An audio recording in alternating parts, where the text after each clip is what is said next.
will get us started. Good evening, everybody. I will call this regular City Council meeting, which is a virtual meeting of May 12th, 2020, to order. The first item is please all join me, and if you could unmute yourself, that'd be great, for the Pledge of Allegiance. Pledge allegiance to the flag of the United States of America. To the Republic for which it stands, one nation, under God, indivisible, liberty and justice for all. Thank you. That is always tricky hearing everybody do that, but thank you for doing that. The next item is the open forum. So I'd just like to go to Analyst Martinez Gavinia and Kelly. Did we get anybody emailing you for the open forum for tonight? We did not, Mayor, get any phone calls, emails, or voicemails for the open forum. Great, thank you. Seeing as nobody checked in for the open forum, the next item on our agenda is the approval of the minutes for the City Council work session of April 28th, 2020, and the City Council meeting of April 28th, 2020. Supple, so moved. Councilmember Whalen. Simon. Go ahead.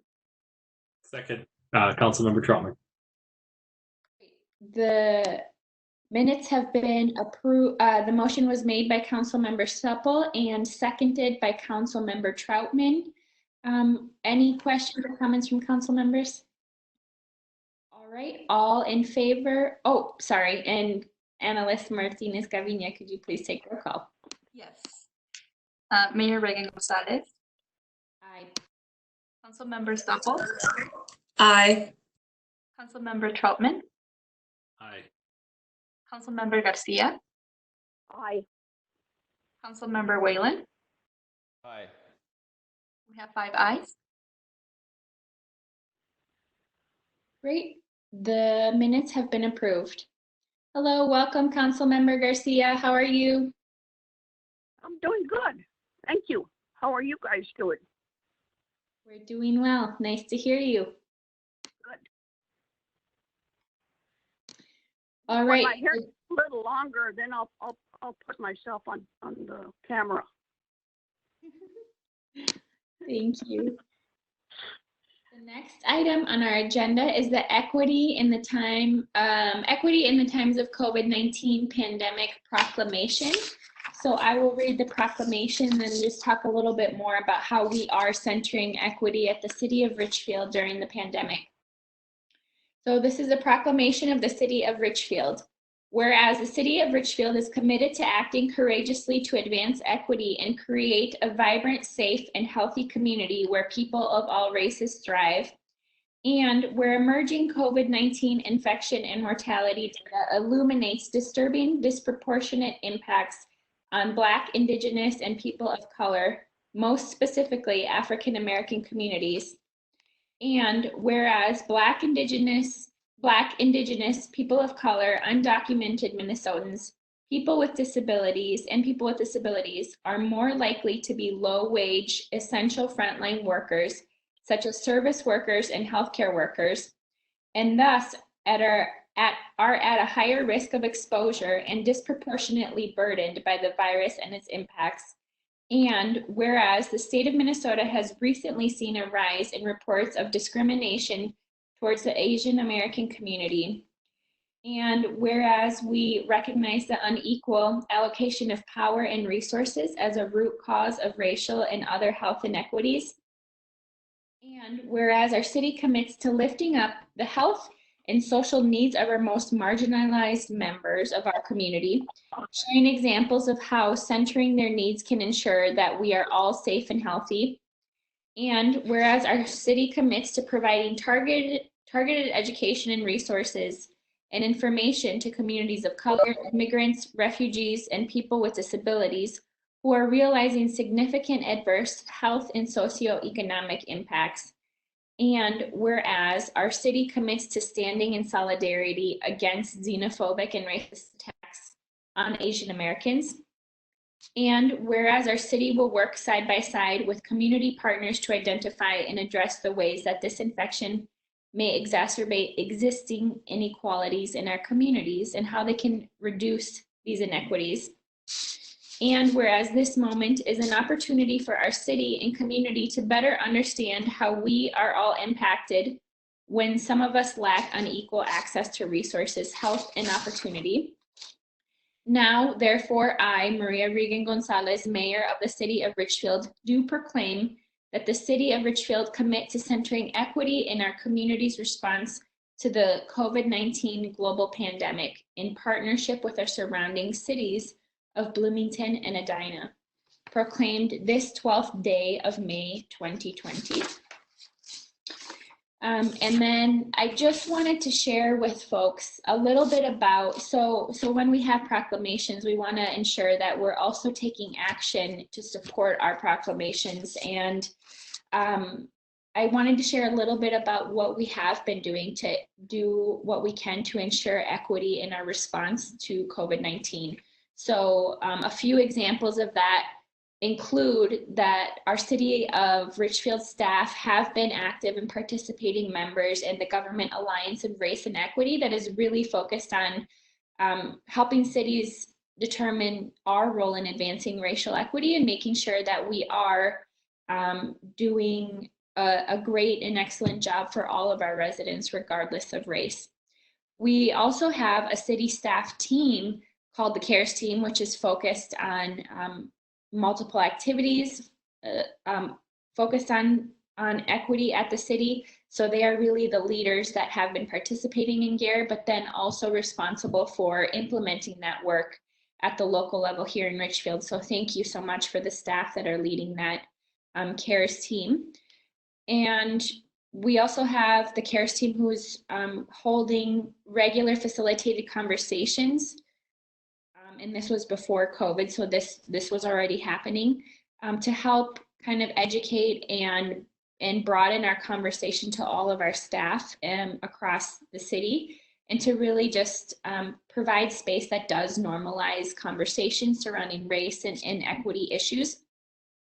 We have staff equity trainings that folks are participating in, and we've been also making sure that we're translating everything we can for our Spanish-speaking population, since it is a larger number in our community. And then we've been looking at how we can expand our communication into other languages as well, recognizing that we have community members that speak so many different languages. A couple other examples include the community survey that we recently put out to help us better understand the variety of needs in our community and the variety of perspectives of our city services and what it's like to live in the city of Richfield for folks from different backgrounds. And we have the work of our police department that has been working very closely for many years through various different channels to serve our diverse populations and partner with our community-based organizations. So these are, those are kind of examples of things that we were doing, whether they're before COVID, well, mostly all of them pre-COVID. And then in terms of our response to COVID-19 and how we're helping ensure equity in that response, some of the things that we've been doing is making sure that we're putting out multiple types of communication, whether it's our police departments, our Black captains and folks going door to door to make sure that we're dropping off information and checking in with people personally, our vulnerable adults. We've also been sending out bilingual, we sent out a bilingual citywide mailer as well with resources in Spanish and English for all of our residents. And again, we have also been ensuring that we're doing as much as possible to be sharing our communications in both Spanish and English as it relates to COVID, including a recent COVID-19 specific survey to make sure that we're looking at the different needs of our residents. So, and then lastly, one of the things that I'm very proud of and very thankful to our staff is the work of our community development department that has really focused on providing a rapid response for rent assistance and small business assistance in our community. So I thank you to Analyst Martinez Gavinia for helping with that proclamation and for helping in sharing some of the examples that we have been doing as the city of Richfield. I know it's pretty difficult to hear stories from our residents who really are frontline workers, who are low wage workers, who feel that some of them are being threatened by their employers, that they're afraid about once the moratorium on rent is lifted, that they will be found homeless, and the disproportionate impacts that we are seeing in our community. It's pretty difficult to see that, and I do appreciate the leadership of our city staff in doing everything we can to make sure that we are responding in an equitable way during this time and before this time and after the pandemic as well. So are there any additional comments from council members on the proclamation before we move on? Councilmember Whalen. Thank you, Mayor. I just wanted to say a little bit and then offer some more specifics. One, just wanted to reiterate that I think what we're realizing is that this pandemic is really just laying bare all the ways that our system was already broken and not serving people of color and low income people and all sorts of demographics, not serving them equitably in the way that we'd hope, and that this is just exacerbating that. And so that's not Richfield's problem alone, but we're also not immune from it and haven't solved it here. So there's more work to do. I wanted to, specifically because we just in our work session we're talking about the disproportionate impact on renters. Wanted to lift up, if you're looking for rental assistance, to reach out to Veep. They're an amazing partner. I really appreciate the work they're doing to remove some of the barriers even that the state and federal assistance has that leaves people out. And then I believe our small business loan program just closed, but the Richfield Foundation is also has some money for local businesses who are serving people. So wanted to lift up our partners in this work, and that we all have more work to do and want to keep working on that with the community groups as well. Thank you, Councilmember Whalen. Any other council member comments on the proclamation? Yes, Mayor. I just wanted to say that when I look at this proclamation, I'm very proud that we are doing something like this, that, like you said, you read the proclamation, but you also read the action steps that are going to be taken for that proclamation. And I think Richfield has come a long way into being a lot more inclusive and fair and just community. And I want to say thank you to whoever was responsible at Blanca. I don't know if Blanca was responsible for putting this together, but it was a wonderful job. Thank you. Thank you, Councilmember Garcia. Any other comments? Councilmember Troutman. Thank you, Mayor. I think I want to echo what my colleagues had said, and just observe that when we focus on equity, we don't just help folks at the margin; we help our whole community. And just like our city survey demonstrated some disparities, when we address those disparities, we're not just helping people at the margins, but that's helping our whole community. We're not just identifying a problem with some folks, but we're identifying problems with our systems. So I appreciate. Was it the Human Rights Commission that put this together? This proclamation together? Oh, it's just on us. Well, then I'm glad we're making this proclamation, and I'm glad that we're committed as a group towards the goals. Thank you, Councilmember Troutman, and Analyst Martinez Gavinia, I think, was leading the work on the proclamation. So thank you for that, Analyst Martinez Gavinia. And I see Councilmember Supple's hand up. Councilmember Supple. So I turned my mute back off. I also wanted to thank Analyst Martinez Gavinia for doing this, because I think it's a very, very important proclamation, and I think it's something we need to continue having this conversation. It's a work in progress, and we need to keep working on it. As I think we all need to focus on it, and I think it's very important. So thank you. Analyst Martinez Gavinia. Thank you, Mayor. I just wanted to share just a very quick background on the proclamation. This proclamation was shared with me via a group of some of my fellow colleagues in other cities, and we have been meeting together once a week to talk about equity during the time of COVID-19. And racial equity coordinator from Bloomington, Faith Jackson, was the one that put together the language, and we have been really talking about ways that we can coordinate in a way that we can pool resources as surrounding cities with Bloomington and Edina, and they are moving forward with passing similar proclamations or almost the exact same proclamations to make sure that this is an effort that goes beyond our city borders.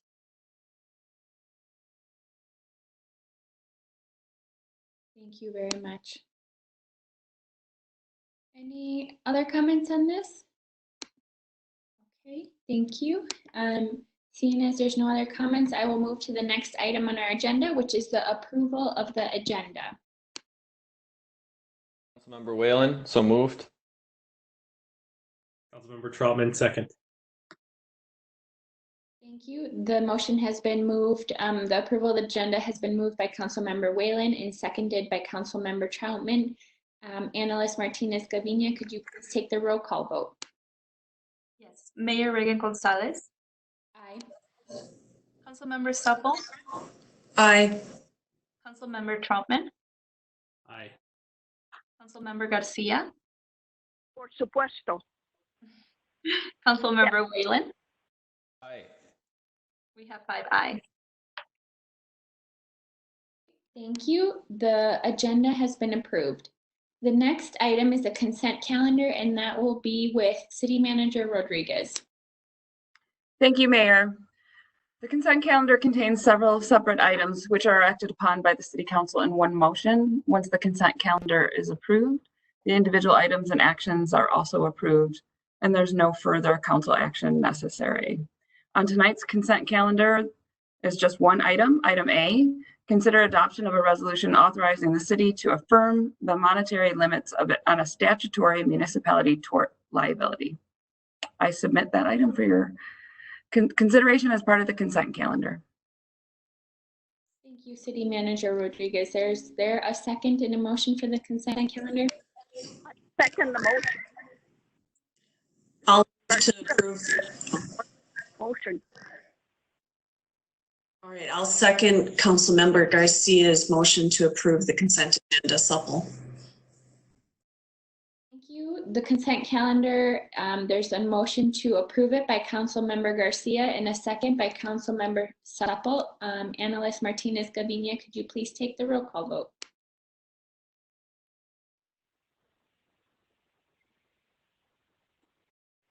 Mayor, I believe you're muted.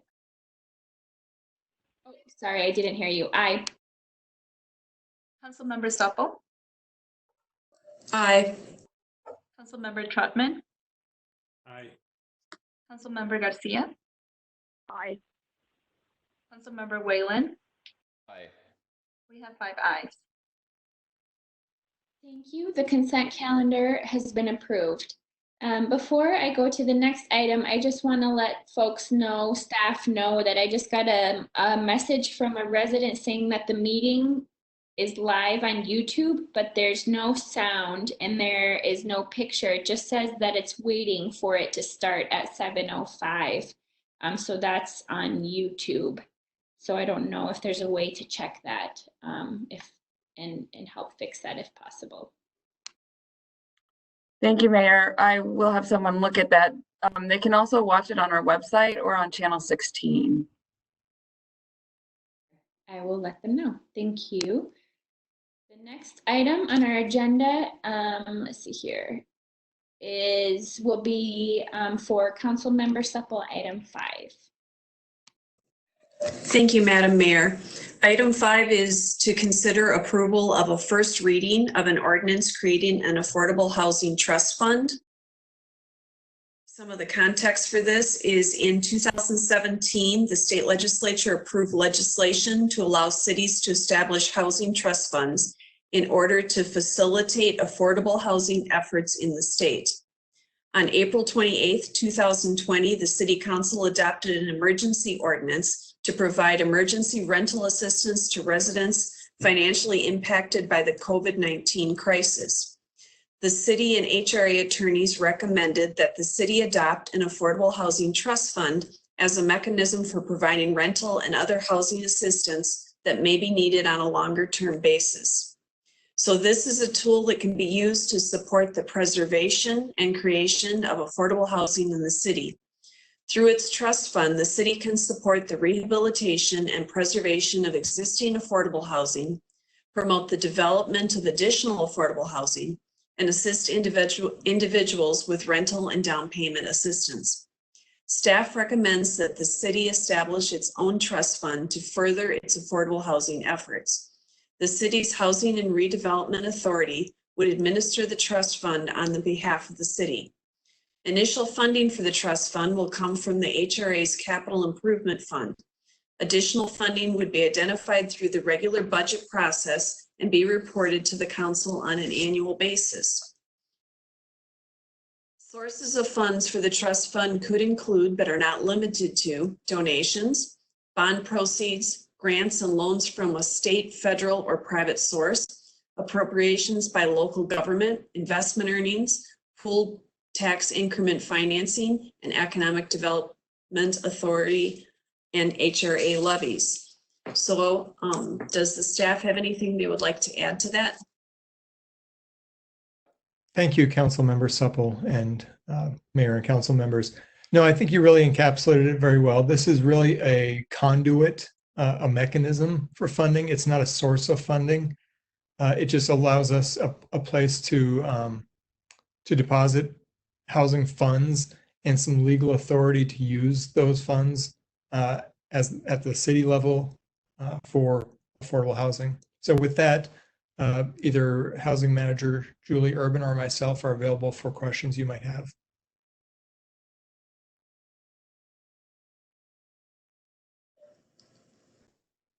Madam Mayor, I would like to move that we approve the first reading of an ordinance establishing an affordable housing trust fund and set second reading and a public hearing for May 26, 2020.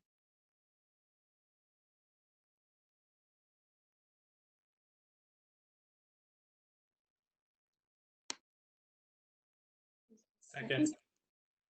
Simon Troutman. Great. The motion has been made by Councilmember Supple and seconded by Councilmember Troutman. Any council questions or comments from folks?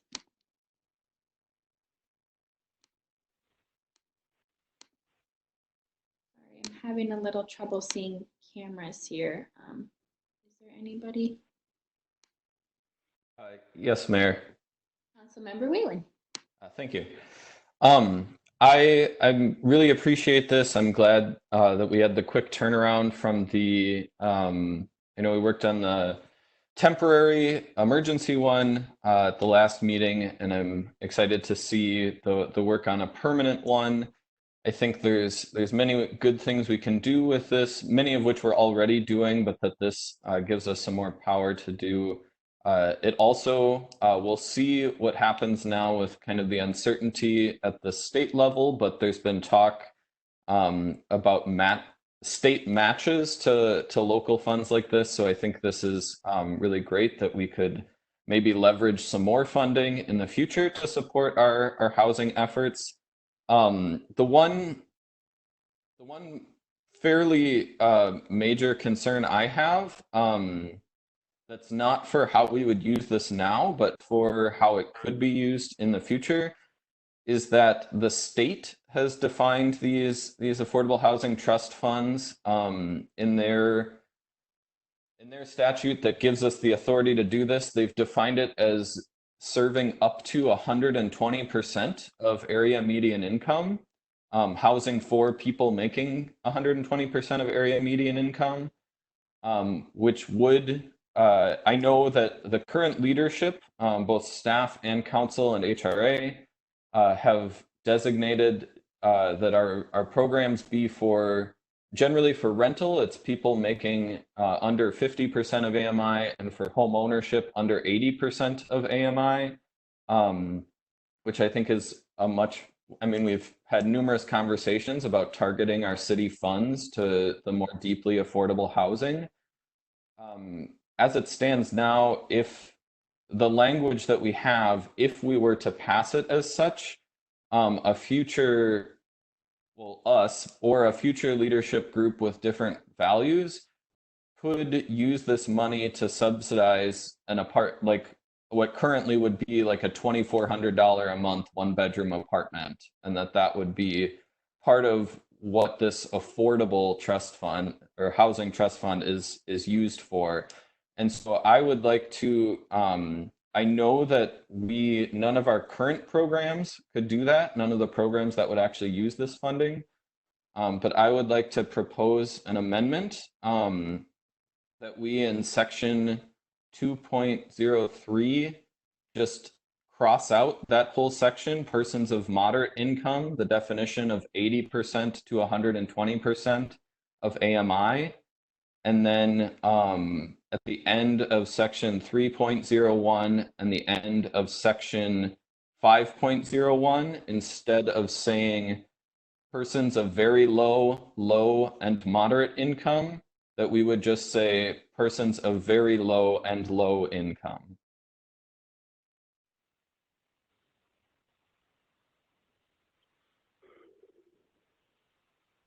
Thank you, Councilmember Whalen. Councilmember Troutman? I was just going to say I would be willing to second that and move the discussion forward. Okay, the amendment there's been a motion made and by Councilmember Whalen for an amendment, and then that has been seconded by Councilmember Troutman. I just wanted to know and I see Councilmember Supple has comments. I was just wondering if the city attorney could comment about whether or not this is legal.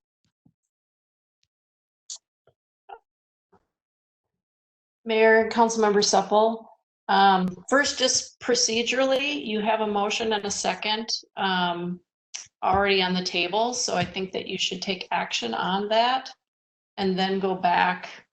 If Councilmember Whalen wants to make another motion, then that can be entertained. So procedurally, I think you should act on the motion that's already been moved and seconded. As far as substantively, I can also let staff speak to this. We did have a conversation about Councilmember Whalen's concern earlier by email today. There's nothing legally prohibiting the council from lowering that percentage. This is really a decision for the council. Our thought was that it was written to allow for the most flexibility up to the maximum allowable under state statute. It doesn't mean that the ordinance has to include that, but it was written to provide the most flexibility, and particularly with the uncertainty of the economic situation. I think that is why it was drafted that way. And ultimately, the HRA and council would have the discretion about how to use those funds. There wouldn't be any mandate to use them for projects if the HRA and council did not wish to do that. So, but strictly from a legal perspective, yes, you can lower it if you want to, and I'll let staff add any additional information on that point if they would like to. Thank you. Community Development Director Stark. Thank you, Mayor Regan-Gonzalez. I guess staff's recommendation at this point, this is a first reading, would be to adopt it as written tonight, but give us some direction to further look into this issue. My hesitation, I understand that 120% of the area median income sounds like it does not describe affordable housing. However, if you take that section out, then it does cap it at 80%. And for affordable home ownership, many programs that are affordable home ownership exceed 80% of the AMI.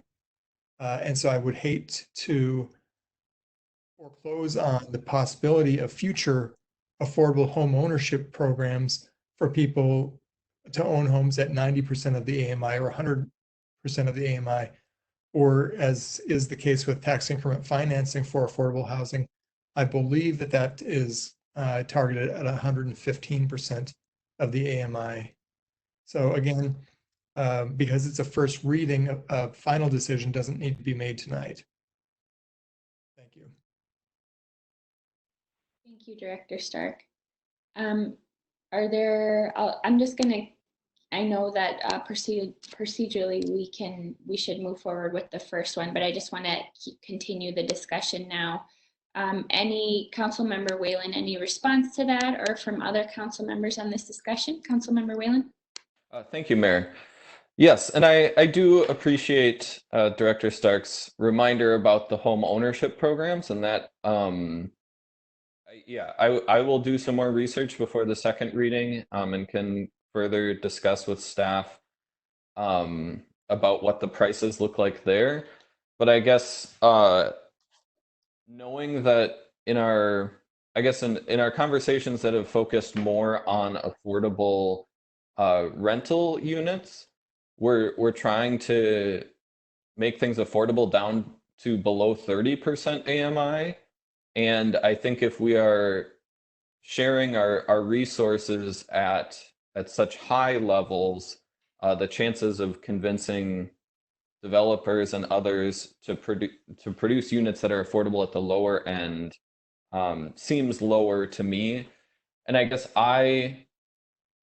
knowing how essential it is to focus those resources for the deeply affordable units, I personally, there certainly could be situations that we can't anticipate but we can change this as quickly as we are passing it. I mean, I know it takes a month to and staff time to prepare, but I guess if there was a program in the future where we specifically knew, yes, we would like to use the funding that comes into this fund for a use that targets families up to 100 or 115% AMI, that I would rather give ourselves hoops to jump through in the future to force us to justify why that is a good use of money, rather than leaving it open and potentially missing the ability to target that more on the deeply affordable areas.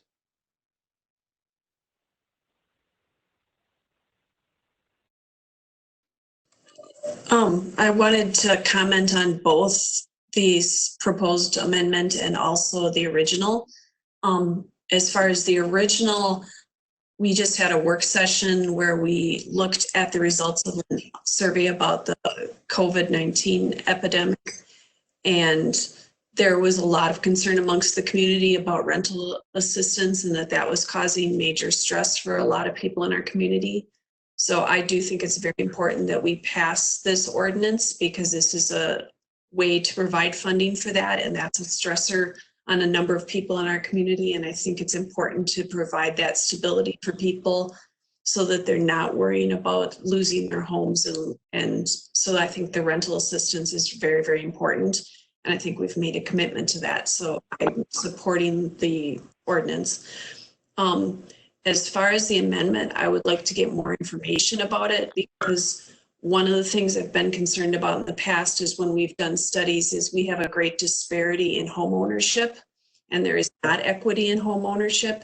And that's something that we've been working really hard to fix. That's why we've had the down payment assistance programs. That's why we've had things for first-time buyers.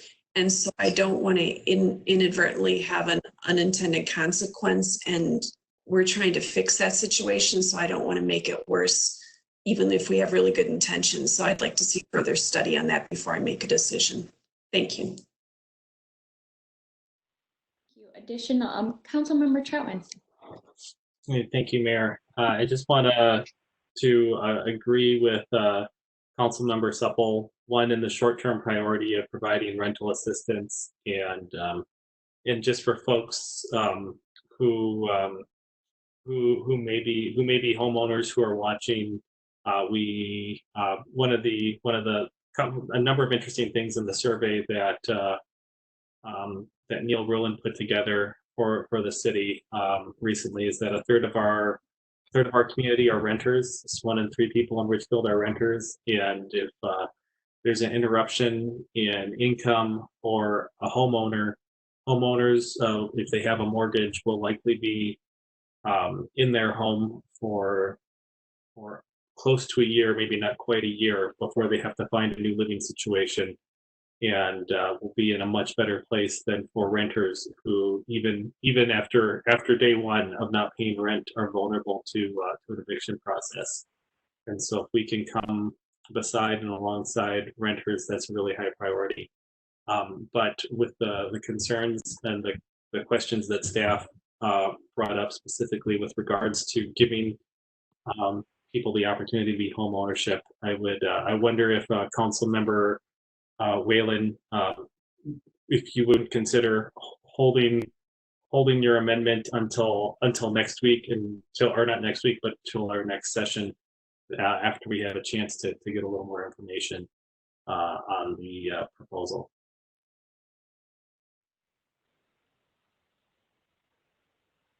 Councilmember Whalen. Thank you, Mayor.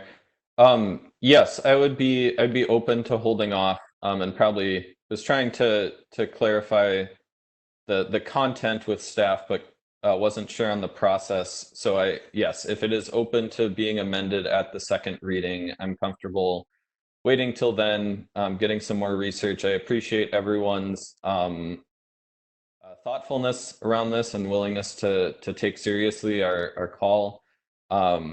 I guess I will say, though, that I just double checked, and our down payment assistance program is targeted to families making under 80% AMI. And so I guess I still stand by, at least from what I know so far, the desire for my amendment, but I'm willing to hold off for 2 weeks, and we can all get some more research to make the best decision. Thank you, Councilmember Whalen. Any additional questions or comments from staff or council members? Okay. I'd just like to say thank you so much for the discussion. I appreciate you bringing this up, Councilmember Whalen, and I appreciate the robust discussion between staff and council, because those nuances are extremely important in the resource allocation piece. And I appreciate staff working with you and working with all of us to say, okay, let's prepare something for the next reading and the next council meeting and have this discussion and see what we can come up with and make some decisions there. So thank you, Councilmember Whalen, and also to our staff. And just more generally, I'm really excited to see this. I appreciate the flexibility of finding vehicles that we can use in the times of emergency, but also that would hopefully help bring more equity to our community in the way that we're providing services and support. And that's one thing that I hope that we do see out of this pandemic is we are all working together to do our best to respond and do so in a quick and effective manner. And this is another great example of that.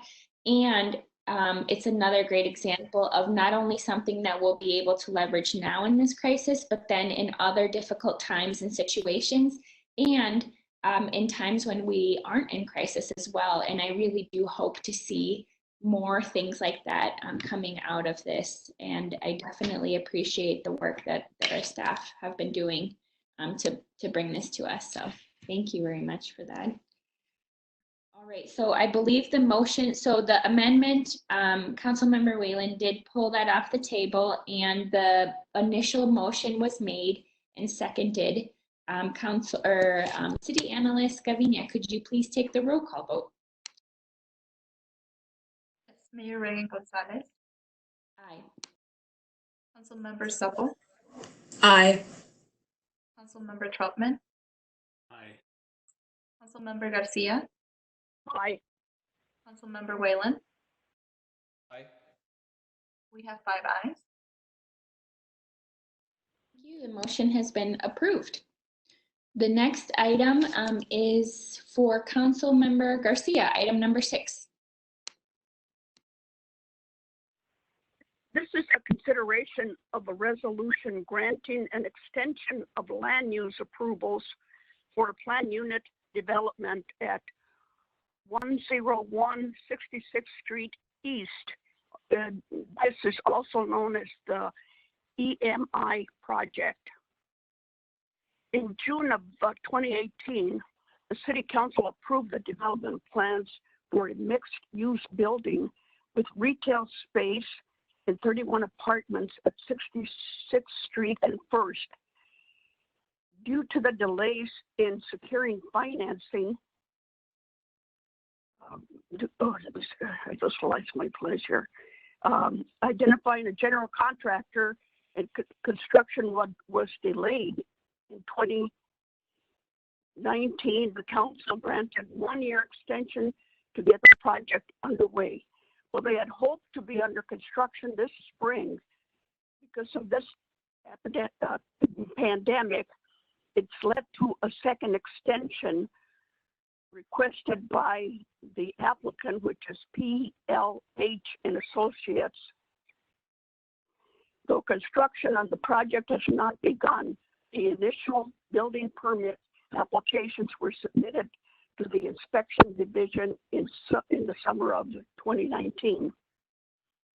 If an extension is not granted, the applicant would be required to begin the land use approval process anew. However, applicable land use regulations remain unchanged from the time of the approval. Rather than granting the project another full year, staff recommends an extension commensurate with the extensions granted to all current Housing and Redevelopment Authority agreements. On Monday, April the 20th, the HRA authorized the 120-day extension of all contract benchmarks and deadlines and granted the executive director the authority to further extend the deadline by 60 days if conditions warned. Staff recommends that the council grant the same extension to PLH and Associates.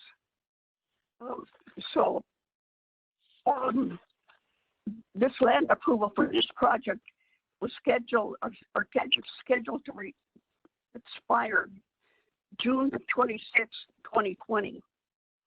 But if the full 180 days extension is granted, the deadline for substantial construction would be December 23rd, 2020. And I want to ask our director.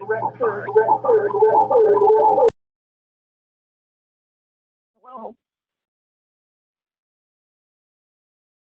We can hear you, Councilmember Garcia. Oh, okay. I just wanted to ask him, what if eventually this this developer is unable to comply with the time deadlines?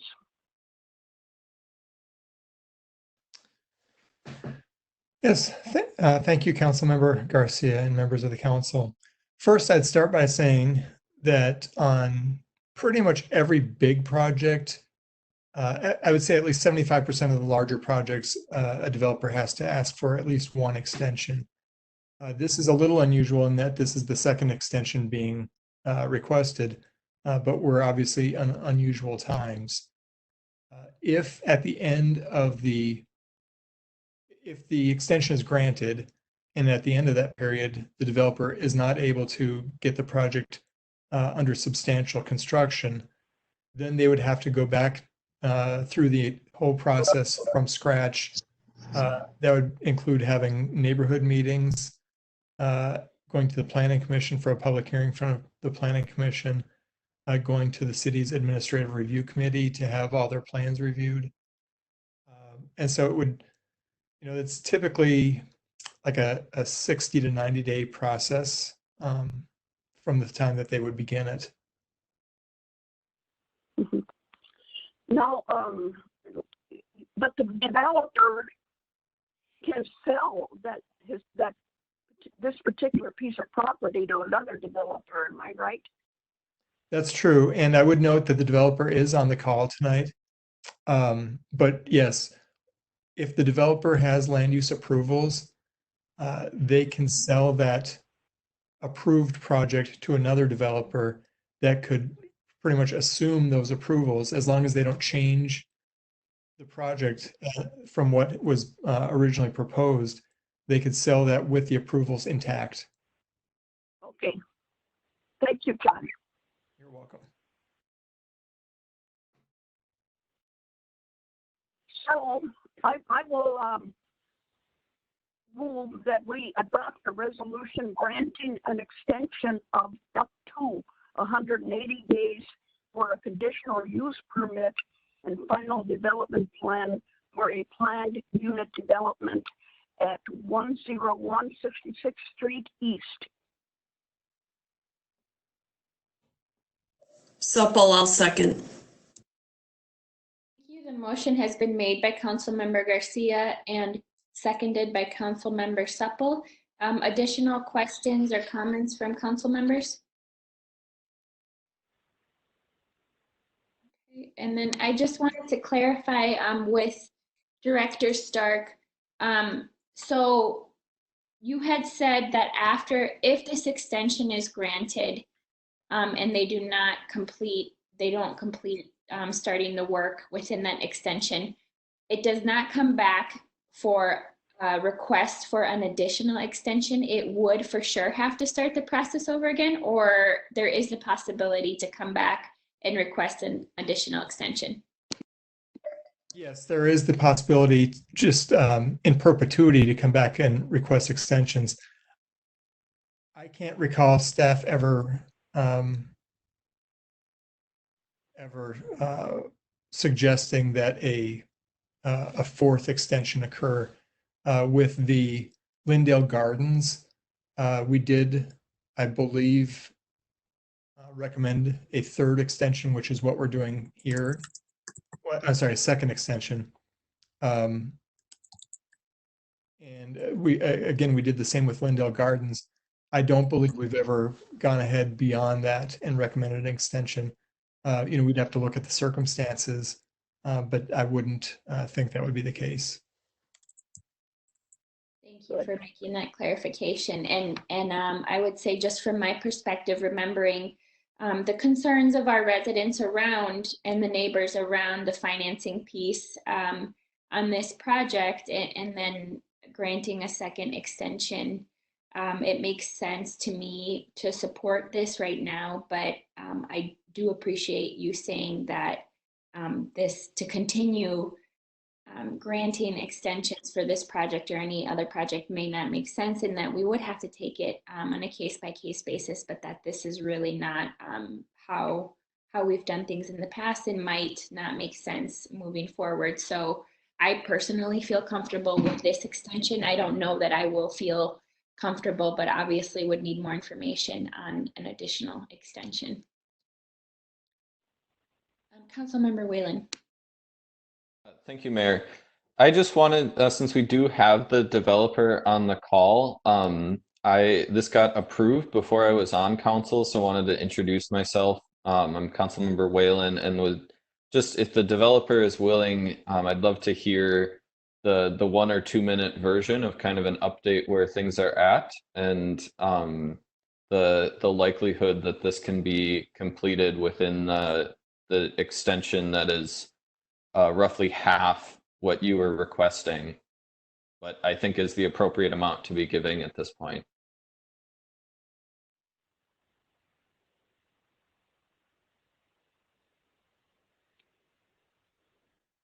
Mr. Lynch?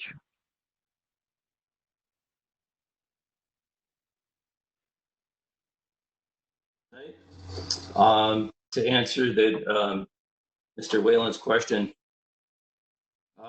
we have been trying to get this project going, and what we've been running to get up against is the increased cost of labor, as well as financing portion of that, and availability of labor. We've seen an increase in construction costs 5 to 7% over the last 3 times that we put this out to bid. With the COVID-19, we are actually seeing a slowdown, and hopefully that this will give us an opportunity to get this project going. I feel more confident than I have in the past about getting the project going. And if we can just get a little more time here, I would hope that I would not have to come back. We want to get this project going. We need to get the project going. And I hope with your support here tonight that we can buy a little more time to get the project going. Thank you, Mr. Lynch. Any additional questions or comments from a council member or staff? I wanted to ask Director Stark if he's had any communication with the residents in that area. Yes, thank you. I have not in the past maybe 4 months or 5 months.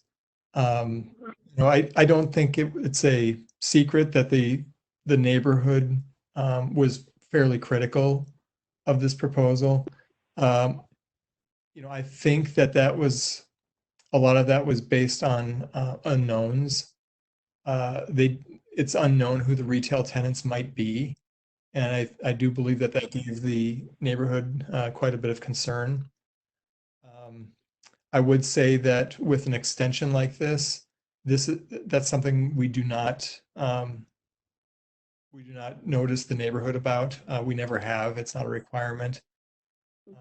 And so there hasn't really been an opportunity for the neighborhood to provide more recent feedback. Okay, well, I'm just hoping that the neighbors know that this is going on, because the uncertainty of not knowing the direction that we're going is not good either for them. Yeah, and I would add that we did hear some concerns, not about the development, but we have heard more recent concerns about the condition of the property. And we have been in contact with Mr. Lynch to find ways to make it a more sightly situation there. Good. Great. Any additional comments? Okay. The motion has been made and seconded. Analyst Martinez Gavinia, can you please take the roll call vote? Mayor Reagan Gonzalez, Aye.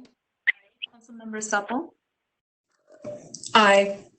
Councilmember Troutman, Aye. Councilmember Garcia, Aye. Councilmember Whalen. Aye. We have 5 ayes. Thank you. The motion passes. The next item, let's see here. The next item is the city manager's report that will go to City Manager Rodriguez. Thank you, Mayor. I will start out with announcements that are not COVID-19 related. Give us a break for a little bit. We are going to be able to have live call-in options starting on at our May 26th meeting. The information on how to participate will be online. It'll also be in written form at the municipal building. Residents will be able to call in during the public hearings, and we'll continue to work on a live call-in call for the open forum. Currently, I already talked about this, and by the way, we did get the YouTube sound working since we've been meeting. But our meetings are aired on the website, YouTube, and Channel 16. Any questions can be directed to Analyst Blanca Martinez Gavinia at 612-861-9701. And then I have good news to report. We have been asking for $7 million to fund the underpass project. This is a project for many years, and this would be the final piece of funding. And it's $7 million, and it is in the House bill, the House bonding bill. It is also in the DFL Senate bonding bill, but of course the Senate has not put out their bonding bill yet. Even though we are in the last days of the legislative session, it's still early days in terms of putting bills together. So we are very, very grateful to Representative Howard and Senator Wicklund for their work on this. Also, Director Asher has been a huge leader in moving this project forward, as have all of you. And I appreciate all of your advocacy, and it has been making a difference. So thank you. So for our COVID-19 updates, we were able to open our liquor store. So we've got 3 open now. We opened the 64th and Linda liquor store on Monday. It will have the same hours as our other liquor stores at Penn and Cedar, and that'll be 11 a.m. to 6 p.m. We still have our 4th liquor store, the Shops Liquor Store, or South Lindale, closed, and we will evaluate that week by week to see if we can open that. It's safety, of course, is our paramount concern, but then staffing, having adequate staffing, and also financial concern. We received, and Director Stark is still on the line, so I don't know if he wants to follow up on this announcement, but we were really excited to receive 36 applications for the small business loan. John, or sorry, Director Stark, I don't know if you want to add anything. No, I would just say, yeah, the applications closed last night at midnight. We're very happy with the response. It turned out that we picked a good number at 150,000 to program this at, because we're not through totaling the applications, but it's going to be very, very close to that exact amount of money. And it's very exciting to see a lot of businesses in there that I suspect would not have qualified for state and federal fund. There are a lot of single employee businesses. And so that's, I'm very excited for these businesses that are going to be getting a little bit of help. Thank you. And then I just wanted to encourage folks, anyone that has to do motor vehicle work, if you could try and come in the early mornings. It gets very, very crowded in the afternoons here. I can sometimes count 20 cars, and folks will be lined up outside my window almost to the street here. We have made a couple changes to the process to try and manage it better for everyone. We are having folks that need to pick up their motor vehicle work to go to the door off of Heredia Park if there's a long line outside. Also, we have reopened passport services by appointment, and they are also accessing it if you have an appointment, the door off of Heredia Park. But if you're just dropping off, I'm sorry, but you'll have to wait in the line, and we're limiting 2 people at a time in the vestibule for safety reasons. Again, the morning hours, you probably won't even have a line. So if you're trying to avoid lines, that is the best time to come. Our biggest announcements this past week were the cancellation, postponement, or virtualization of our rec programs. And I just want to reiterate how heartbreaking of a decision that has been for not only our staff, but for those residents involved, the folks that work so hard on Red, White, and Blue Days, and are honoring All Veterans Memorial. These are things that people look forward to.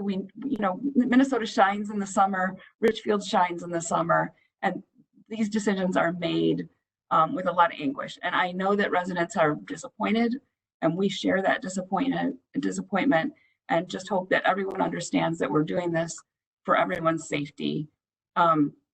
Many of the programs that we could just postpone until further notice we have done, but some of them, because there's such a long lead time in terms of hiring staff and ordering supplies, we did have to cancel. And I can take any questions on the announcements. Questions or comments from council on the announcements? Councilmember Supple. I had a question. It came up in the COVID survey that we went over in the work session about that people were worried about food security. And I know right now for a lot of the kids in school, they're picking up lunches through the schools. And in the summer, we've had programs through the city parks for food. Is there going to be an effort to coordinate the efforts of the school district and the city together to make sure there's no gap in that coverage and that people have food for the children all the way through the summer? Yes, thank you, Councilmember Supple.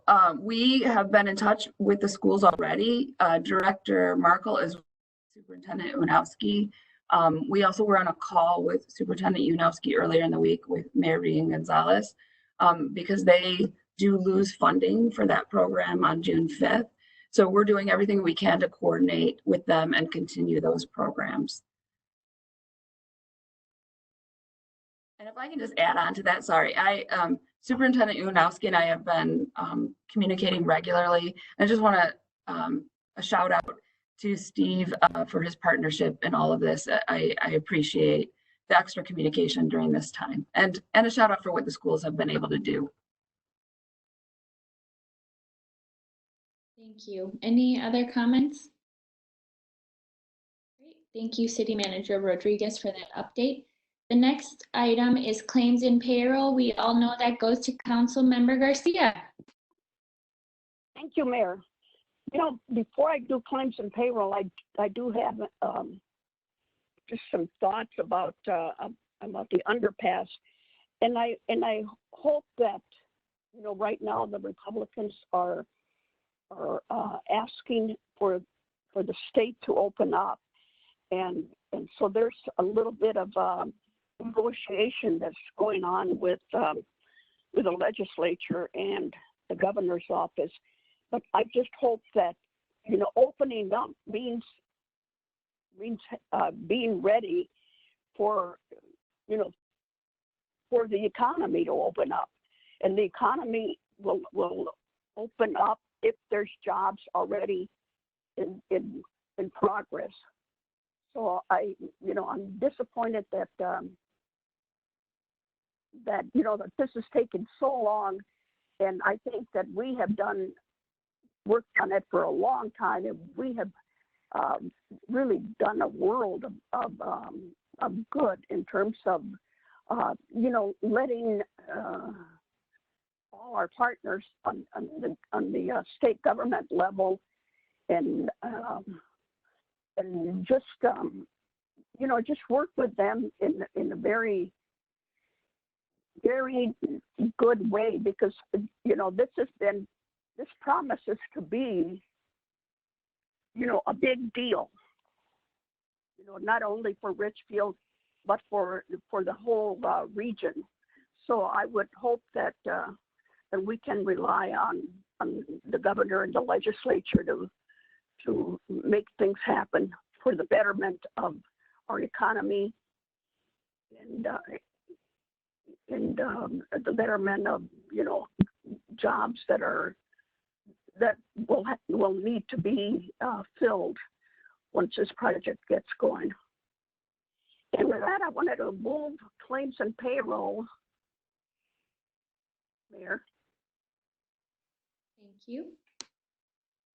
Simon Troutman, second. Thank you. Claims and payroll has been moved by Councilmember Garcia and seconded by Councilmember Troutman. Analyst Martinez Gavinia, could you please take the roll call vote? Mayor Regan-Gonzalez, Aye. Councilmember Supple, Aye. Councilmember Troutman, Aye. Councilmember Garcia, Aye. Councilmember Whalen. Aye. We have 5 ayes. Thank you. Claims and payroll has been approved. The last item before we adjourn is hats off to Hometown Hits, and I'll start with Councilmember Troutman. Thank you, Mayor. I don't have too many hats off. Just 2 brief hats off. One, I wanted to thank again John Stark and our staff for supporting our small businesses with pulling together that program so quickly. And I'm excited that that relief is going out to folks that we want still standing at the end of this this pandemic. And I also wanted to give our hats off to our Red, White, and Blue Committee. So I know that was a really tough decision, and they live to serve our community and make Richfield our urban hometown. So I know this is a hard decision that they came to, and even some folks giving them a hard time about that decision. So we know how much they love the city and how much they want great things for it, and we look forward to doing it again in 2021. Thank you, Councilmember Troutman. Councilmember Whalen. Thank you, Mayor. Actually, that was on my list too, both for the Red, White, and Blue Days Committee and for the Recreation team. Just wanted to give them a shout out for all of the thought that they put into their decision making, and yeah, I want to give them some love because I'm sure they're sad about the decision themselves, and but know that they want them to know they have the support of the community and doing what's safe for all of us. Then 2 other things. You may have, I don't think they were able to do the whole community, but you may have received this past weekend a little bag with instructions for a food drive, or seen some things online. They have some drop-off sites too. A couple of our local realtors and the Richfield Rotary Club are partnering to do a big food drive this week for Veep. And so you can drop off food at one of the sites by the end of the week, or if you got a food bag, a little plastic bag at your door with instructions on it, you can just leave it on your doorstep this coming weekend and they'll come pick that up. So I want to encourage people to do that and support Veep, which supports our neighbors.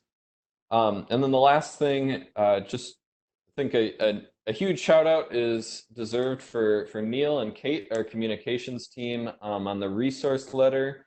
This everyone should have received in the last week or so. Oh yeah, Councilmember Supple's even got the visual for us, and so does our mayor. So yes, thank you to the good work on that, making sure that everyone stays up to date on what resources are available. That's what I got. Oh, sorry, one last thing. There's a lot that is different this year, but one thing that is still the same in spring, and many of you noticed this a month ago or so, but is that trash is still in our parks. And so I just wanted to thank everyone who's been picking up trash as you go walk through our parks, and remind you too that as the rainy season hits, everything in your storm drains and your gutters goes right into our rivers. So please keep those clean as well as if you can, and thank you to everyone who's been keeping our community clean. Thank you so much, Councilmember Whalen. Councilmember Garcia. Mayor, it's probably too late to make this meeting short, but I will pass, and I think everyone's doing a great job. Thank you. Thank you, Councilmember Supple. Thank you, Madam Mayor. I wanted to do a shout out to the class of 2020, because I know that a lot of people have been dealing with a lot of change, but it's really, I think, a big moment in the life of those seniors as they're graduating from high school. And just please know that the community supports you and we're here for you. And we just think it's fabulous that you're graduating, and we're sorry that you've had to have so many different things change in your senior year, but I think we want to lift up the class of 2020. I also want to remind anybody who hasn't sent in their census, we're kind of having a friendly competition here and see if we can have a higher rate than the surrounding communities and maybe a higher rate than the surrounding states. So please fill out your census because that's really, really important. Again, I wanted to thank all the volunteers that are working with the Red, White, and Blue Days, the Honoring All Veterans Memorial, and all these different events, the Rotary Clubs, and everybody that's been working really hard. And I know we've all been dealing with a lot of change, and please know that you're appreciated. I also want to thank all the poets out there. The Richfield Arts Commission had the pleasure of going through many, many dozens of poems to look at for the sidewalk poetry, and they're narrowing down the selections. So thank you to everybody who put your poems in for that. That is just absolutely fabulous. And also I want to restate what Ms. Councilmember Whalen said. Thank you to everybody that put together the resource letters, and I think it's just phenomenal. So thank you to the whole team. And that's it. Thank you. Thank you, Councilmember Supple. Well, some of the things on my list were already mentioned, so I will just cover a couple other ones. As City Manager Rodriguez said, there's so many hard decisions being made about what is going on this summer and what is not, and how things will be modified, and those decisions being made by staff and our community leaders and our community members. And I just want to let people know that our staff and the folks with the Honoring All Veterans Memorial and Memorial Day celebration are going to be doing their program via TV, and they're going to be streaming it. They're making a program now. We just finished filming the video today, and that will be going out via social media, TV, and other sources. So please keep your eyes open for that. That information will be on our website. The Wildland 5K is also going virtual, so we are still signing folks up, and there's a lot of information on our website about how people can participate in that. And then our farmers market will continue with precautions for social distancing and taking all the public health and safety precautions we need to make sure that we are benefiting our families, our community, our farmers alike, but that we're doing so in a healthy and safe way with masks, with sanitation and social distancing. So you can get information. The first day is May 16th, so that's right around the corner. So please consider going to the farmers market. And again, please stay home if you're feeling sick. Please make sure to wear masks and gloves, and make sure that you're being precautious in this process. And then lastly, I just want to keep asking people to please social distance, and please use your face masks. Please take precautions to protect yourself and our neighbors. It's absolutely important. I actually talked to a Richfield resident who got COVID, and somebody came into their place of work who was sick, who knew they were sick, who was not high risk, and this person has diabetes. He's a young man. He's about 35 years old. And he made a video, and I checked in with him. It was very heartbreaking. He could barely breathe. He could barely breathe in this video. And he has been taking a lot of precautions with his family. And it was unfortunately because somebody else was not taking precautions and they did not know that. And he was sick. He's sick right now. So I just want to remind people, this is not a game. This is very serious. Please do everything you can to social distance, to protect yourself and protect our neighbors. And I forgot to mention one very important kind of highlight, that yesterday we celebrated the 100th birthday parade, and that was also on the news. And we had Kate and Neil did a great job in highlighting the 100th birthday parade. And I know that that is just something that our residents truly love and are very thankful for. So if you haven't seen it, please Google search or go to their city website or go to our social media. You can see videos and you can see the coverage that we had about the 100th birthday parade in the city of Richfield. So that is all I have. And seeing that we have no other business, I adjourn this meeting. Thank you, everybody.